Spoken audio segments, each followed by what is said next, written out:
So, ito na nga mga my loves. May usapan kasi kami ni Chris na pupunta kami ni Katie dun sa Conrad. So, may usapan kami na pupuntahan namin siya kasi may room siya. Ang tagal niya kasi sumagot. So, sabi ko, umuwi na kami. Sorry. Nag-soundcheck ako, tumawag phone na kay Tricia. Umalis na kayo. Huwag natin sagutin, guys. Hindi ko, hala, sorry, nakakalis na kami. Huwag natin sagutin. Ay, nag-upgrade daw siya. Nag-upgrade ng kwarto. Nakapag-decide ako na i-prank natin siya. Yes. See you later. See you later, Mr. B. Kasi kanina, hindi ko alam ano nangyari. Kasi kanina, G rin siya pumunta. Ano ba may nangyari ba nung umalis ako? Nung bumaba ako? Okay naman kayo nung umalis, di ba? Nabad trip siya bigla eh. Bakit? Hindi ko rin alam kanina. Gustong-gusto niyang pumunta dyan. Bakit sinatagal mo, hindi ka nagsasagot? Oh, tapos? Ayun, bad trip siya. Parang hindi umepekto yung ano niya kanina. Oo nga.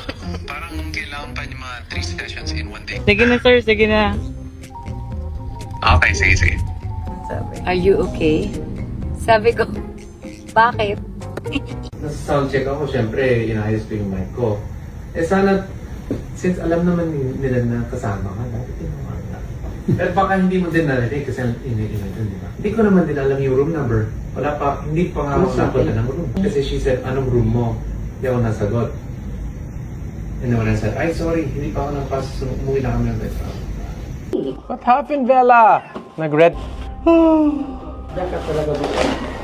Asan ba yun? Access natin yung elevator eh, girl. Oo.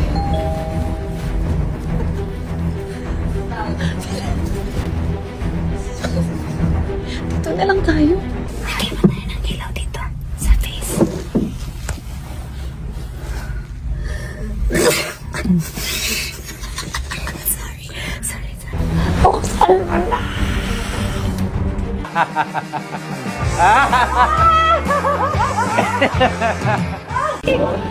Kinikilig.